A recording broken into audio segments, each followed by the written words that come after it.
નમસ્કાર વહાલા વિદ્યાર્થી મિત્રો, હું છું દિવેશ ઘાડિયા અને સ્વાગત કરું છું આપ સર્વનું આપની પોતાની યુટ્યુબ ચેનલ ઓશન કોચિંગ ક્લાસીસમાં. લાવ્યો છું તમારી માટે ગાલા સ્વાધ્યાય પોથી વિષય ઇંગ્લિશની નવી આવૃત્તિ. જી હા, નવી આવૃત્તિ વર્ષ 2025-26ની ગાલા સ્વાધ્યાય પોથી લોન્ચ થઈ ચૂકી છે અને માત્ર આપણી YouTube channel ocean coaching classes પરથી તમને મળશે તેનું સંપૂર્ણ સોલ્યુશન. જેમાં આજે આપણે અભ્યાસ કરીશું, આજે આપણે ભણીશું ગાલા સ્વાધ્યાય પોથી ધોરણ 10 આપણો પ્રિય વિષય અંગ્રેજી, જેમાં ત્રીજી પોયમ નંબર 3 ગ્રોઈંગ, જેનું આપણે સંપૂર્ણ સોલ્યુશન આ વિડીયોમાં મેળવવાના છીએ. અગાઉ આપણે યુનિટ નંબર 1 થી 10 અને પોયમ નંબર 1 અને 2 નું સમજૂતી સાથેનું સોલ્યુશન, જી હા, સમજૂતી સાથેનું સોલ્યુશન મેળવી ચૂક્યા છીએ. જો તમે તેના વિડીયોઝ નથી જોયા તો તેના પ્લેલિસ્ટની લિંક નીચે વિડીયોના ડિસ્ક્રિપ્શન બોક્સ પર આપેલી છે. અને આજે આપણે ભણવાના છીએ પોયમ નંબર 3. તો ચાલો વિના કોઈ વિલંબે કરીએ શરૂઆત. પણ એક ખાસ વાત વહાલા વિદ્યાર્થી મિત્રો, તમારી માટે ગાલા સ્વાધ્યાય પોથીનું સંપૂર્ણ સોલ્યુશનની પીડીએફ તૈયાર છે, જે તમે અમારી પાસેથી મંગાવી શકો છો. આપણો વોટ્સએપ નંબર 7046222254 પર કોન્ટેક્ટ કરીને વોટ્સએપ પર પીડીએફ મંગાવી શકો છો, અથવા આપણી application ocean coaching classes download કરવાની લિંક નીચે વિડીયો આપેલી છે, એમાંથી પણ તમે આ પીડીએફ મેળવી શકો છો. તો ચાલો વિના કોઈ વિલંબે કરીએ શરૂઆત. Poem number 3 growing. ચાલો પોયમને ભણીએ. જી હા, ભણીએ. આપણે આ વિડીયોની અંદર આપણી સંસ્થા ઓશન કોચિંગ ક્લાસીસ તમારી માટે હંમેશા કાર્યરત છે, જેની અંદર એક નિયમ છે કે માત્ર સોલ્યુશન પ્રોવાઈડ નથી કરવા. સોલ્યુશન તો તમને બધી જગ્યાએથી મળી જ જશે, સોલ્યુશન સાથે સાથે મળશે તમને સમજૂતી પણ. સમજૂતી સાથેનું સોલ્યુશન મેળવવાનું છે. આ પોયમના સવાલ જવાબનો પ્રશ્ન આપણા માટે બોર્ડમાં કેટલા માર્ક્સનો? 3 માર્ક્સનો પૂછાય છે. સેક્શન બી ની અંદર 3 માર્ક્સનો આ સવાલ પૂછાય છે. અને આપણે જો આમાંથી 3 માંથી 3 પૂરેપૂરા કવર કરવા હોય તો સમજૂતી જરૂરી છે. યાદ રાખજો વહાલા વિદ્યાર્થી મિત્રો કે આ ફકરાવાળા સવાલ જવાબ નથી. સૂચના વાંચો. શું કહે છે? Read the lines of the poem and answer the questions. કે પોયમની લાઈન વાંચો, કવિતાની લીટી વાંચો, કવિતાનો સ્ટાન્ઝા વાંચો અને એના આધારે સવાલના જવાબ આપો. પણ હું કહું છું ત્યાં સુધી, જો તમે આ ખાલી પોયમ વાંચીને સવાલનો જવાબ આપવાનો પ્રયત્ન કરશો તો તમને જવાબ મળશે નહીં જ મળે. કેમ? કારણ કે ખાલી પોયમને વાંચવાથી એના જવાબ નહીં મળે, એની સંપૂર્ણ સમજૂતી મેળવવી પડશે. સમજૂતી મેળવ્યા બાદ જ એના સવાલના જવાબ તમે વ્યવસ્થિત આપી શકશો. ને હા, યાદ રાખજો, જો તમારે આ પ્રશ્નમાં 3 માંથી 3 પૂરેપૂરા માર્ક્સ જોતા હોય એટલે એક કામ કરવાનું, એક ટ્રીક શીખવાડું છું. આપણા 10મા ધોરણમાં ટોટલ 4 પોયમ આવે છે અને 4 નાનકડી અમથી જ છે, નાનકડી અમથી જ. એ 4 પોયમની સમજૂતી જે છે એ વારંવાર ભણી લેવાની. સમજૂતી આપણા મગજમાં ફિટ કરી લેવાની. સમજૂતીના વિડીયો પણ અવેલેબલ છે આપણી ચેનલ પર, એને પણ જોઈ શકો છો. ટેક્સ્ટ બુકનું સોલ્યુશન છે ને, એમાં સમજૂતીના વિડીયો આપેલા છે, જોઈ લેવાના. સમજૂતી અને ભાષાંતર મગજમાં સેટ હોવું જોઈએ, મગજમાં ફિટ હોવું જોઈએ.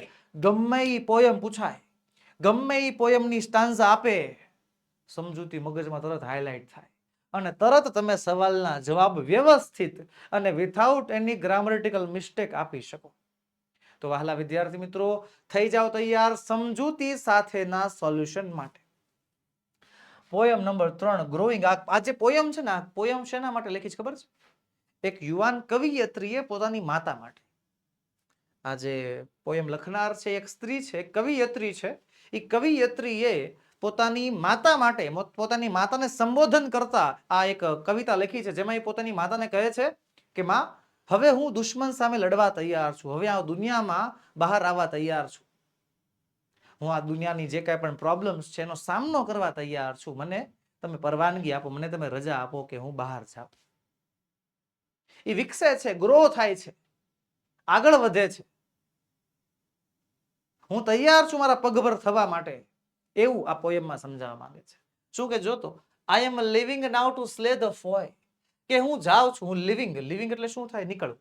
હું હવે નીકળું છું ટુ સ્લે ધ ફોય. સ્લે એટલે હરાવવું, ફોય એટલે દુશ્મન. હું દુશ્મનને હરાવવા નીકળું છું. Fight the battles high and low. નાના મોટા યુદ્ધો લડવા માટે જાઉં છું. નાના મોટા યુદ્ધો એટલે દુનિયામાં જે કાંઈ પણ નાની મોટી સમસ્યા આવતી હોય ને, એની વાત કરે છે. કે મારા જીવનમાં જે કાંઈ પણ નાની મોટી સમસ્યા આવશે એનો સામનો કરવા હું નીકળું છું. આઈ એમ લિવિંગ. હું જાઉં છું માં હિયર મી ગો, મને સાંભળો માં, હું જાઉં છું. Please wish me luck today, એ મહેરબાની કરીને આજે મને બેસ્ટ ઓફ લક એવું વિશ કરો. અને કવિયત્રી જે છે પોતાની માતાની પરવાનગી માંગે છે કે હું દુનિયાના નાના મોટા યુદ્ધો લડવા માટે, મારા દુનિયાના દુશ્મનોને હરાવવા માટે, દુનિયાના દુશ્મનો એટલે જીવનમાં આવતી જે કાંઈ પણ નાની મોટી તકલીફો હોય ને એની વાત કરે છે કે લડવા માટે તૈયાર છું, હું જાઉં છું, મને બેસ્ટ ઓફ લક એવું વિશ કરો. ચલો પહેલો સવાલ છે, what does the poetess request her mother. સવાલ સમજો, વોટ એટલે કે શું, ધ પોએટેસ એટલે કે કવિયત્રી, રિક્વેસ્ટ હર મધર પોતાની માતાને વિનંતી કરે છે. કવિયત્રી પોતાની માતાને શું વિનંતી કરે છે, તો શું વિનંતી કરે છે કે એને લક વિશ કરો. યસ, તો લખીશું જવાબ, ધ પોએટેસ રિક્વેસ્ટેસ હર મધર ટુ વિશ હર લક, એને લક વિશ કરે. સવાલનો જવાબ કઈ રીતે આવો ખબર છે? જો સવાલમાંથી વોટ કાઢી નાખવાનો, ડઝ કાઢી નાખવાનો. ડઝ કાઢી નાખ્યો એટલે એસ કે ઈએસ વાળું રૂપ કરવું પડે. ક્રિયાપદ રિક્વેસ્ટ છે તો રિક્વેસ્ટ ટુ રિક્વેસ્ટિસ થઈ જશે. The poetess request is her mother, the poetess request is her mother. ને શું કહેવાનું કહે છે? ટુ વિશ હર લક, એને લક વિશ કરો. વિશ મી લક ટુડે, વિશ મી લક, મીનું હર થઈ જશે. Simple, ready. અને સંયોજક તરીકે ટુ વપરાય છે. બીજી એક વસ્તુ કહું, તમે ડાયરેક્ટ ઇનડાયરેક્ટ સ્પીચ ભણ્યા છો? હા, તો જરાક ડાયરેક્ટ ઇનડાયરેક્ટ સ્પીચમાં આજ્ઞાર્થ વાક્ય હોય એવું લાગે છે. આ બોલનાર, આ રિક્વેસ્ટિસ નામનું ક્રિયાપદ આરવી, એમાં એકચ્યુઅલી આ રિક્વેસ્ટેડ હોય પણ આ તો વર્તમાન કાળ છે એટલે રિક્વેસ્ટિસ થઈ ગયું. આ સાંભળનાર છે હર મધર, અને આ ટુ નામનો સંયોજક. ટુ પછી આવે શું? V1. જો અહીંયા રહ્યું, મીનો ફેરફાર બોલનાર પ્રમાણે, બોલનાર છે કવિયત્રી એટલે હર થઈ ગયું. લક તો એમનેમ જ છે. લ્યો, તમને એવું થતું હોય ને કે સર જે ગ્રામર ભણીએ છીએ એ ક્યાં કામમાં લાગે? બધી જગ્યાએ, બધી જગ્યાએ કામમાં લાગે. ચાલો બીજો સવાલ તરફ આગળ વધીએ. બીજો સવાલ છે, for what is the poetess living. For what એટલે કે શેના માટે, ઇઝ ધ પોએટેસ લિવિંગ, શેના માટે કવિયત્રી જઈ રહી છે. તો પેલા તો છે ને ઇઝ ને પાછળ લઈ જાશું. The poetess is living, is ને ક્યાં લઈ ગયા? પાછળ. વોટ ને કાઢી નાખ્યો, ફોર વોટ ને કાઢી નાખ્યો, ઇઝ ને પાછળ લઈ ગયા. The poetess is living. શું કામ નીકળે છે? શું કામ લીવ કરે છે? To overcome all the challenges in her life and fight her battles. એના જીવનમાં જે કાંઈ પણ ચેલેન્જીસ આવશે, એના જીવનમાં જે કાંઈ પણ તકલીફો આવશે, એમાંથી બહાર આવવા માટે અને એના નાના મોટા યુદ્ધો લડવા માટે જે છે પોએટેસ નીકળે છે. પોએટેસ ઘરમાંથી રજા લે છે. ચલો બીજો સવાલ, ટુ whom એટલે કે કોને ઇઝ ધ પોયમ એડ્રેસ્ડ, કે આ પોયમ કોને સંબોધીને લખવામાં આવી છે. આ પોયમ કોને સંબોધીને લખવામાં આવી છે? કોને સંબોધીને? તો આ પોયમ મધરને એટલે કે કવિયત્રીની માતાને સંબોધીને લખવામાં આવેલી છે. લખીશું, the poem is addressed to the mother, માતાને સંબોધીને લખવામાં આવેલી છે. ચલો ચોથું, to slay the foe means, to slay the foe, દુશ્મનને હરાવવા એટલે. હજુ મીન્સ લખ્યું છે. એક વસ્તુ યાદ રાખજો, મીન્સ વાળા સવાલના જવાબ છે ને આમાં નહીં હોય, સ્ટાન્ઝામાં નહીં હોય, તો જાતે લખવા પડે. ટુ સ્લે ધ ફોય, ટુ સ્લે એટલે હરાવવા, ધ ફોય એટલે કે દુશ્મન, દુશ્મનને હરાવવા. તો જે કવિયત્રી છે કઈ તલવાર લઈને આમ ઘોડે સવાર લઈને આમ ચાલો દુશ્મન સાથે યુદ્ધ કરવા તો ખરેખર નથી જતા ને. ખરેખર દુનિયાની ચેલેન્જીસને, દુનિયાની મુશ્કેલીઓનો સામનો કરવા માટે નીકળે છે. દુનિયાના દુશ્મનો એટલે શું? એના જીવનમાં આવતી મુશ્કેલીઓ. તો જવાબ આપણે આવી રીતે લખીશું ને યાદ રાખજો, આ જવાબને યાદ રાખજો. To slay the foe means to overcome all the obstacles and fears. જીવનમાં આવનારા બધાય ઓબ્સ્ટિકલ્સ એટલે કે અડચણ અને ફિયર્સ એટલે કે ડર, અડચણ અને ડરમાંથી બહાર આવવું એટલે થાય છે ટુ સ્લે ધ ફોય. વાલા વિદ્યાર્થી મિત્રો, આપણી ચેનલ ઓશન કોચિંગ ક્લાસીસ પરથી તમને ખાલી સોલ્યુશન નહીં, સમજૂતી સાથેનું સોલ્યુશન દર વખતે મળશે. તો જો ચેનલમાં નવા છો સબસ્ક્રાઇબ કરી નાખો અને એક લાઈક તો બને જ છે. અને એક મારી નાનકડી એવી વિનંતી છે, એક નાનકડી એવી રિક્વેસ્ટ કરું છું તમને કે કમેન્ટ બોક્સમાં જવાબ મને આપતા રહેજો. જી હા, કમેન્ટ બોક્સમાં તમારે જવાબ, બધાય સવાલના જવાબ આપતા રહેવાના. કેમ? પ્રયત્ન કરશો તો સફળતા મળશે. હું તો તમને હમણાં સવાલનો જવાબ આપવાનો જ છું. સવાલનો જવાબ કેવી રીતે લખાય કહેવાનો છું, પણ તમે જો જાતે પ્રયત્ન કરશો એ પ્રયત્ન મને વધારે ગમશે. જો પ્રયત્ન સાચો પડી જાય તો સાચું, કોન્ફિડન્સ વધે. ખોટો પડે તો શીખવા મળે ને કે ક્યાંથી ખોટું પડે છે એમ.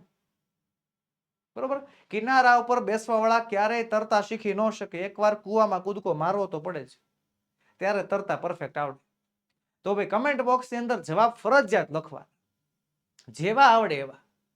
જેવા આવડે એવા તમારે કમેન્ટ બોક્સમાં જવાબ લખવાના. અહીંયા સ્ક્રીન ઉપર જવાબ આવશે એટલે તમે ચેક કરી શકશો તમારા જવાબને. ઓકે, હાલો આગળ.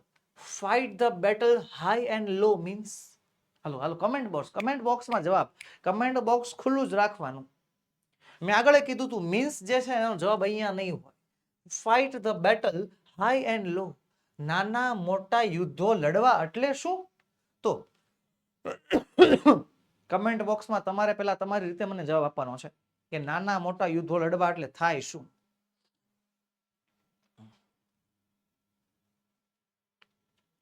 હાલો ફટાફટ ફટાફટ તમારે પેલા તમારા શબ્દોમાં તમારી ભાષામાં આખો જવાબ તૈયાર કરો.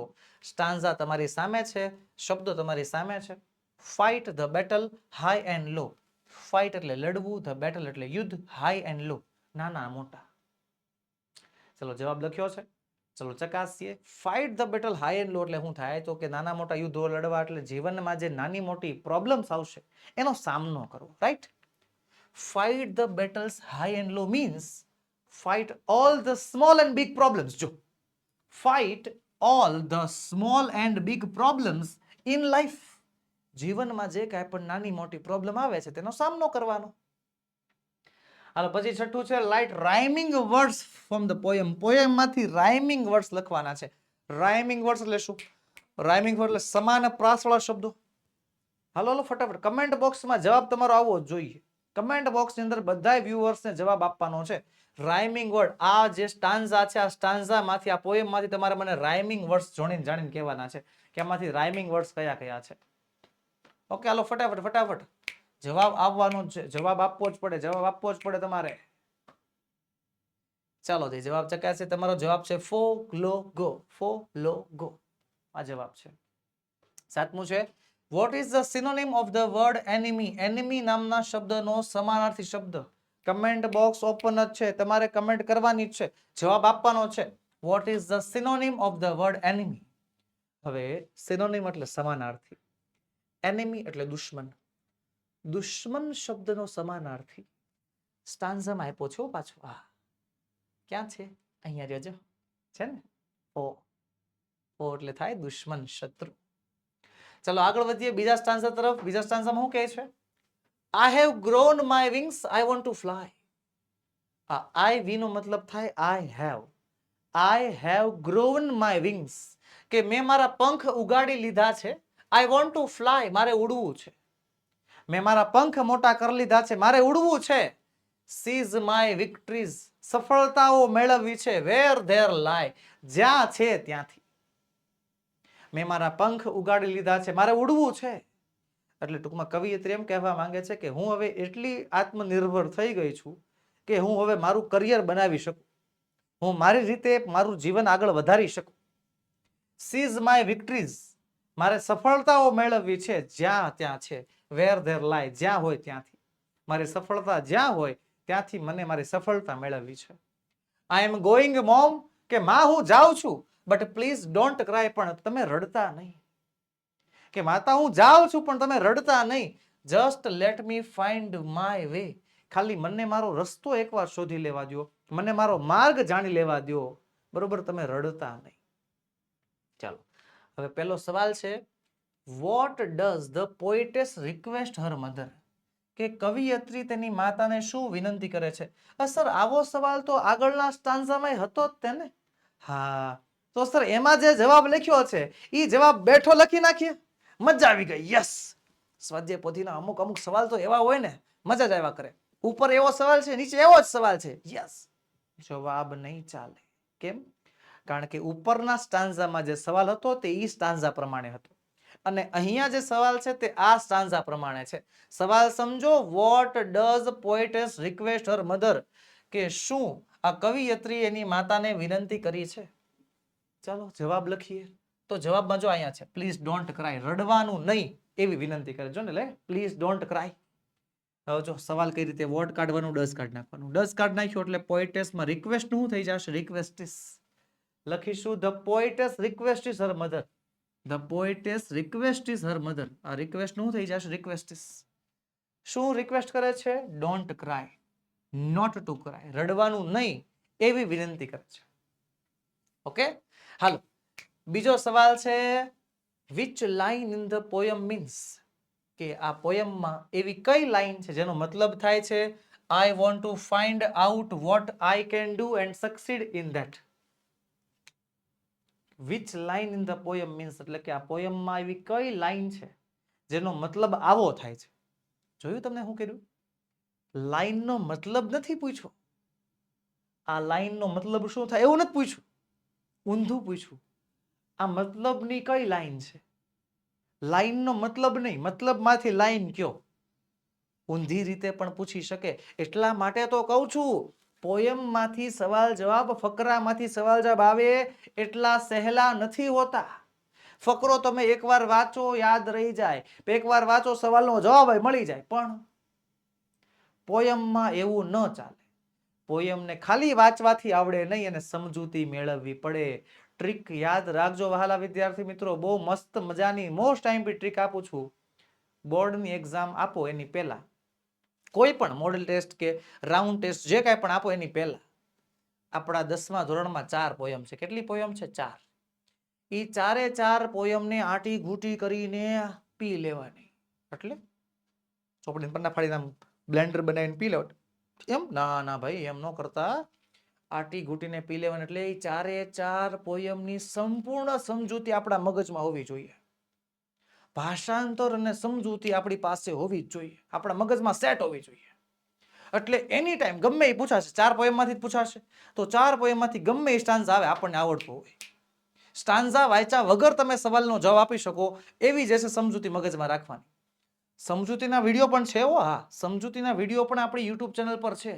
નીચે પ્લેલિસ્ટમાં તમને પાઠ્યપુસ્તકની પ્લેલિસ્ટ મળી જશે. વિડીયોના ડિસ્ક્રિપ્શન બોક્સમાં તમને પાઠ્યપુસ્તકની પ્લેલિસ્ટ મળી જશે. ક્લિક કરો, વાંચો, જુઓ, સમજો એને. 4 પોયમને મગજમાં એકવાર સેટ કરી નાખો. ગમે એ સ્ટાન્ઝા પૂછાય ને ગમે નથી પૂછાય, આવડે ને આવડે જ, 100% આવડે. તો હાલો આ સવાલ શું કહે છે? I want to find out what I can do and succeed in that. કે મારે જાણવું છે કે હું શેમાં બેસ્ટ છું અને એમાં સફળતા મળી શકે એમ છે. ક્યાં છે આવું? હે તો જો અહીંયા છે seize my victories where they lie. સફળતાઓ મેળવવી છે જ્યાં હોય ત્યાંથી. બરોબર છે? બસ એટલો જ જવાબ લખવાનો. આપણને શું પૂછ્યું છે? કઈ લાઈન? આ લાઈન, બસ પૂરું. આમાં બીજું એક્સ્ટ્રા કાંઈ લખવાની જરૂર નથી. હાલો પછી, which line shows that poetess want her mother to be brave? જોયું? મીન્સ પૂછાણા. મીન્સ ની જગ્યાએ ઊંધું. which line shows that, કઈ લાઈન એવું દર્શાવે છે કે the poetess want, કે કવિયત્રી એવું ઈચ્છે છે કે her mother to be brave, એની માતા હિંમત રાખે. તો કઈ લાઈન છે? જો અહીંયા છે, બેઠું છે. I am going mom but please don't cry. અહીંયા રિયા લાઈન બેઠી લખ નાખવાની, બસ ચિંતા દૂર. I have grown my wings means, ચલો હવે આમાં મીન પૂછાણા, મીનિંગ પૂછાણા. I have grown my wings, મેં મારા પંખ ઉગાડી લીધા છે. મતલબ શું થાય? લ્યો કયો મતલબ કયો? હાલો, મેં મારા પંખ ઉગાડી લીધા છે ને મતલબ શું થાય? તો જો એનો મતલબ એવો થઈ જાય છે કે હું એટલો મોટો થઈ ગયો છું કે હું હવે મારા કામ જાતે કરી શકું, મારી દુનિયા જાતે વસાવી શકું, મારી દુનિયામાં મારા પ્રોબ્લેમ્સ જે આવે છે એનો સામનો જાતે કરી શકું. રેડી? હા, I have grown my wings નો મતલબ થાય છે આવું કે હું મારી બધી જવાબદારી, મારા બધા કાર્યો હું જાતે કરી શકું છું. રેડી? તો બસ આ આવું જે છે આપણે ગુજરાતીમાં બોલ્યા ને એવું સેમ ઇંગ્લિશમાં લખવાનું છે. લખીશું આપણે કંઈક આવી રીતે. I have grown my wings means I am old enough, કે હું એટલો મોટો થઈ ગયો છું, ટુ ગો આઉટ, કે હું બહાર જઈ શકું, ઇન ધ વર્લ્ડ, દુનિયામાં, and fight my own battles, અને મારી બેટલ્સ, મારા યુદ્ધો, મારી લડાઈ હું જાતે લડી શકું. ઇનફ નો મતલબ થાય પૂરતો. શું થાય? પૂરતું. કે હું એટલો પૂરતો મોટો થઈ ગયો છું કે હું મારું કામ જાતે કરી શકું. હા, ઘરેથી છે ને તમને આ વસ્તુ વારંવાર કહેતા હશે અમુક અમુક બાબતમાં, કે તમે તમારો થેલો જે છે વ્યવસ્થિત પેક ન કરતા હો, અથવા તમારા કપડાં જે છે આમ તેમ રખડતા હોય, તો તમને ઘરેથી આ વસ્તુ કહેતા હશે કે ભાઈ હવે તું મોટો થઈ ગયો છો, બેન હવે તું મોટી થઈ ગઈ છો, થોડુંક આ બધું કામે હાથે કરતી જા. Yes, exactly. એને શું કહેવાય છે? Old enough. શું કહેવાય? Old enough. કે તમે એટલા મોટા થઈ ગયા છો કે તમે તમારી જવાબદારી જાતે પૂર્ણ કરી શકો.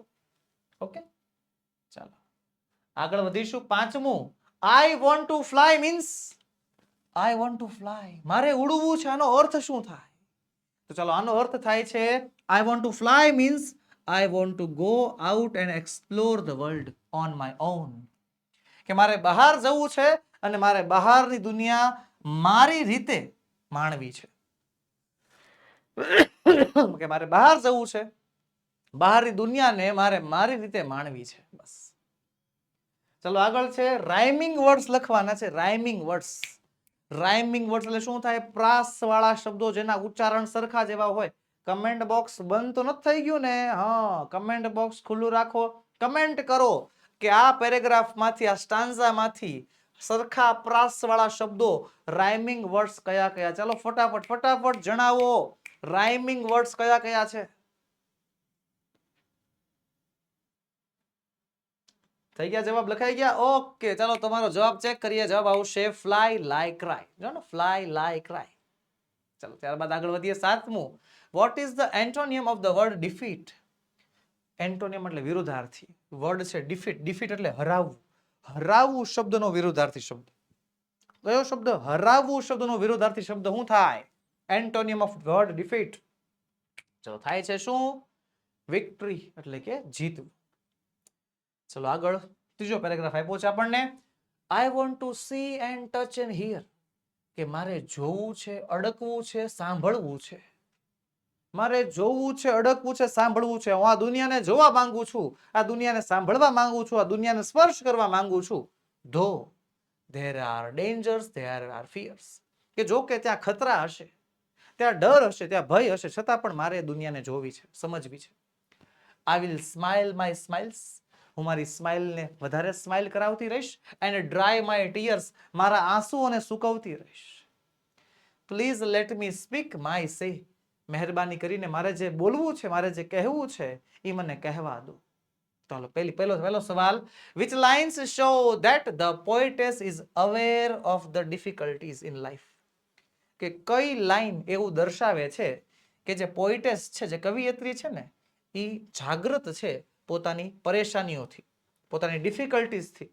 એને જે મુશ્કેલીઓ પડવાની છે એ એની ખબર છે. એવું કઈ લાઈનમાં લખ્યું છે? તો જો અહીં લખ્યું છે, હા, there are dangers, there are fears. Yes, તો there are dangers, there are fears. કે હા, ત્યાં ખતરા હશે, ત્યાં તકલીફો હશે, ત્યાં ડર હશે. બસ આ લાઈન એવું કહેવા માંગે છે કે કવિયત્રી તૈયાર છે, કવિયત્રીને ખબર છે કે શું શું તકલીફ પડવાની છે. બીજો સવાલ, which lines shows that? કઈ લાઈન એવું દર્શાવે છે કે poetess is confident enough to face the good things and the bad things in life? કે કઈ લાઈન એવું દર્શાવે છે કે કવિયત્રી ઇનફ કોન્ફિડન્ટ, પૂરતી કોન્ફિડન્ટ છે કે ભાઈ એના જીવનમાં જે કાંઈ પણ સારી બાબત થશે કે ખરાબ બાબત થશે એનો સામનો એ કરી નાખશે. બરોબર? કઈ લાઈન એવું દર્શાવે છે કે કવિયત્રી કોન્ફિડન્ટ છે કે એ સામનો કરી લેશે? કઈ? તો જો અહીંયા, smile my smiles, dry my tears. Yes, I will smile my smiles. આમાં સારી બાબતો છે, અને ડ્રાય માય ટીયર્સ આમાં ખરાબ બાબતો છે. સારી બાબતો અને ખરાબ બાબતો બંનેનો સામનો હું કરી લઈશ, એવું કહેવા માંગે છે. ચલો ત્રીજું છે, I want to see and touch and hear means, હાલો આમાં મિનિંગ પૂછ્યું છે, આ યાદ રાખવું પડે કે મારે અડવું છે, જોવું છે, સાંભળવું છે. જોવું છે, અડવું છે, સાંભળવું છે, એનો મતલબ શું થાય? તો મતલબ થાય કે આવો, આઈ want to see and touch and hear means I want to go out. મારે બહાર જવું છે, એન્ડ સી ધ વર્લ્ડ, દુનિયાને જોવી છે, એન્ડ એક્સપિરિયન્સ લાઈફ, જીવનનો અનુભવ લેવો છે, ઓન માય ઓન, મારી રીતે. મારી આ દુનિયાને જાણવી છે, સમજવી છે, દુનિયાનો અનુભવ લેવો છે, પણ મારી રીતે. ત્યારબાદ please let me speak my સે. આ જે છેલ્લી લાઈન છે કે મહેરબાની કરીને મને મારી વાત કહેવા દોનો મતલબ શું થાય? તો હવે કવિયત્રી પોતાના શબ્દો, પોતાના વિચારો દુનિયાને રજૂ કરવા માંગે છે, એવો મતલબ થાય છે. યસ. તો please let me speak my say નો મતલબ થાય છે please let me express my feelings, કે મહેરબાની કરીને મને મારી લાગણીઓ અને મારા ઓપિનિયન્સ, મારા વિચારોને રજૂ કરવાનો મોકો આપો, કે આ દુનિયા વિશે હું શું વિચારું છું. કોઈ પણ બાબત હોય તો એમાં મારો ઓપિનિયન, મારો મત શું છે, મારો વિચાર શું છે, એ મને જણાવવાનો એક મોકો આપો. એવું જે છે આ છેલ્લી લાઈનમાં કહેવા માંગે છે. ચલો કમેન્ટ બોક્સ બંધ તો નથી થઈ ગઈ ને? રાઇમિંગ વર્ડ આવી ગયા. જો write the rhyming words in the poem. આ કવિતાના રાઇમિંગ વર્ડ્સ લખવાના છે. શું થશે આમાં? અડધા મને આવડી ગયા. લ્યો ને. Here fear tear, here fear tear, here fear tear. Yes, rhyming word છે ફિયર ટીયર્સ. હિયર ચાલે ને? હા, હિયર ચાલે. Here tear fear. પણ આમાં જો ઇયર્સ, ઇયર્સ આમાં પાછું એસ નથી એટલે નહીં ચાલે. ફિયર્સ અને ટીયર્સ જ આવશે. ત્યારબાદ એન્ટોનિયમ of the word satisfy, sorry safety. Safety શબ્દનો વિરોધાર્થી શબ્દ. સેફટી એટલે સુરક્ષા. સેફટી એટલે શું થાય? સુરક્ષા. તો સુરક્ષાનું વિરોધાર્થી શું થાય? તમારે કહેવાનું છે. હું બધું કઈ હું નહીં કહી દઉં. હાલો કમેન્ટ બોક્સમાં જવાબ જોઈએ મને આખો. ઓનલી વન વર્ડ આન્સર છે ભાઈ, એક જ શબ્દનો જવાબ છે.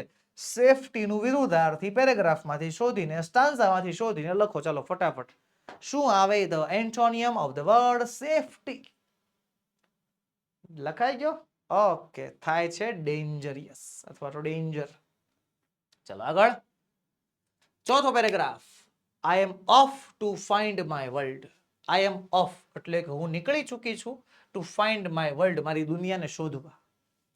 માય ડ્રીમ્સ, મારા સ્વપ્નોને શોધવા. મારી દુનિયા, મારા સપનોને શોધવા માટે હું નીકળી પડી છું.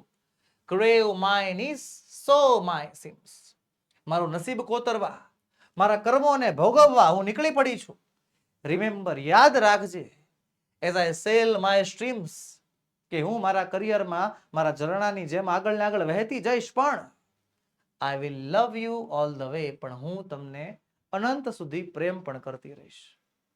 તો હાલો પહેલો સવાલ છે, what does the poetess promise her mother, કે પોઈટેસ કવિયત્રી પોતાની માતાને શું પ્રોમિસ આપે છે. હવે જો સવાલ કઈ રીતે, જવાબ કઈ રીતે લખીશું ખબર છે? વોટ કાઢ નાખશું, ડઝ કાઢ નાખશું, પ્રોમિસ ને એસકેએસ વાળું રૂપ પ્રોમિસિસ કરી નાખશું. The poetess promises her mother. જો થઈ ગયું, the poetess promises her mother એટલું. અને શું કહે છે, શું પ્રોમિસ કરે છે? I will love you all the way, કે હું તમને હંમેશા માટે પ્રેમ કરતી રહીશ. તો હું આઈ નો આવે, આઈ ની જગ્યાએ શી આવે. ધેટ સંયોજક તરીકે છે. શી વિલ ઓલવેઝ લવ હર.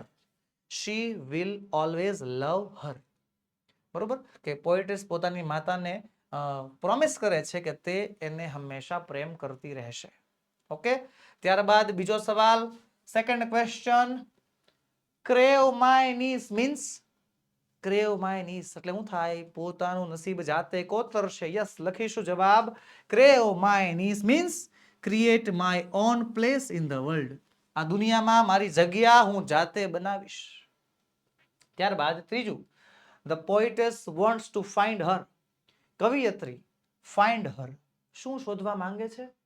જો find her, find yes, my world my dreams. My નું હર થઈ ગયું છે, હર વર્લ્ડ હર ડ્રીમ્સ એવું આવશે. યસ, એવું જ આવશે. The poetess wants to find her world and her dreams. એની દુનિયા, એના સપનોને શોધવા માંગે છે. આગળ વધીશું. As I sail my streams means કે હું મારા સેલ્સને, હું મારા સપનોને જાતે કોતરીશ. સેલ માય સ્ટ્રીમ્સ એનો મતલબ શું થાય? તો જોઈએ શું થાય છે કે as I sail my streams means I walk on the path that I have ચૂઝન, કે જે મેં રસ્તો પસંદ કર્યો છે એમાં હું આગળ ને આગળ વધતી જઈશ. સ્ટ્રીમ એટલે ઝરણું થાય, સેલ એટલે વહેવું થાય. તો જેમ ઝરણું વહેતું હોય ને એની જેમ હું, જે મેં મારો માર્ગ પસંદ કર્યો છે, કવિયત્રીએ જે પોતાનું કરિયર પસંદ કર્યું છે ને, એમાં આગળ ને આગળ શું કરતા જશે? વધતા જશે, આગળ ને આગળ વહેતા જશે. આગળ છે, which line in the poem means I want to mould my self. ચાલો તમારી વારી. કમેન્ટ બોક્સમાં તમારે મને આખો જવાબ આપવાનો છે. Which line in the poem means I want to mould my self. આનો જવાબ કમેન્ટ બોક્સમાં મારે તમારી પાસેથી જોશે. હાલો ફટાફટ જવાબ આપો. I want to mould myself એ કઈ લાઈનમાં લખ્યું છે? બોલો શું આવશે?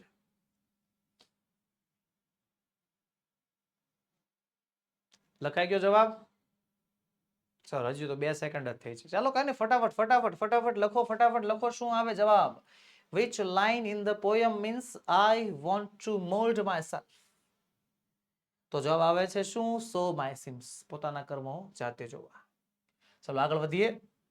રાઇમિંગ વર્ડ્સ લખવાના છે. કમેન્ટ બોક્સ બંધ નથી કરવાનો. ફટાફટ આન્સર આપો મને. આ પોયમ માંથી, આ સ્ટાન્ઝા માંથી રાઇમિંગ વર્ડ્સ કયા કયા છે?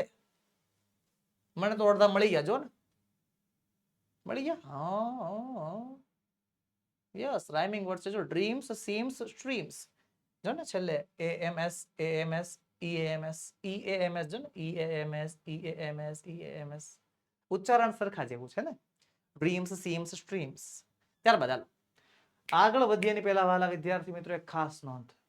ધોરણ 3 થી 12. જી હા, ધોરણ 3 થી 12 માટે તમારા માટે નીચેની બધી PDF અને PPT તૈયાર. સ્વ અધ્યયન પોથી સોલ્યુશન, સમજૂતી પ્લસ સ્વાધ્યાય સોલ્યુશન, ગાલા સ્વાધ્યાય પોથી સોલ્યુશન, પ્રોજેક્ટ પ્રવૃત્તિ બુકનું સોલ્યુશન, પ્રયોગ પોથી અને ભૂગોળ પોથીનું સોલ્યુશન, અંગ્રેજી ગ્રામરનું સોલ્યુશન, યુનિટ ટેસ્ટ અને IMP પ્રશ્નો સાથે સાથે મળશે અસાઇનમેન્ટ અને IMP પેપર. આ બધી જ PDF અને PPT તમારી માટે તૈયાર છે, જે તમે અમારી પાસેથી મંગાવી શકો છો. આપણો WhatsApp નંબર 7046222254 પર કોન્ટેક્ટ કરો અને આજે જ આ PDF અને PPT WhatsApp પર મંગાવો. અને આપણી એપ્લિકેશન ઓશન કોચિંગ ક્લાસીસ, એમાંથી પણ તમે એપ્લિકેશનમાંથી PDF કે PPT મેળવી શકો છો. એપ્લિકેશન ડાઉનલોડ કરવાની લિંક નીચે વિડીયોમાં આપેલી છે, અથવા પ્લે સ્ટોર પર જઈને તમે ઓશન કોચિંગ ક્લાસીસ સર્ચ કરશો તો પણ તમને એની PDF મળી જશે. તો બસ વહાલા વિદ્યાર્થી મિત્રો, આજના વિડીયોમાં એટલું જ. આજે આપણે ભણ્યા પોયમ નંબર 3 ની સમજૂતી સાથે સોલ્યુશન. મળીશું આવતા વિડીયોમાં, જેમાં આપણે સિલેબસને એન્ડ કરવાના છીએ. આપણી પોયમ નંબર 4 નો આપણે સંપૂર્ણ અભ્યાસ એમાં કરવાના છીએ. વહાલા વિદ્યાર્થી મિત્રો, વિડીયો ગમ્યો હોય તો લાઈક કરો, તમારા મિત્રોમાં શેર કરો અને ચેનલમાં નવા હોવ તો સબસ્ક્રાઇબ કરો. જય હિન્દ, જય ભારત.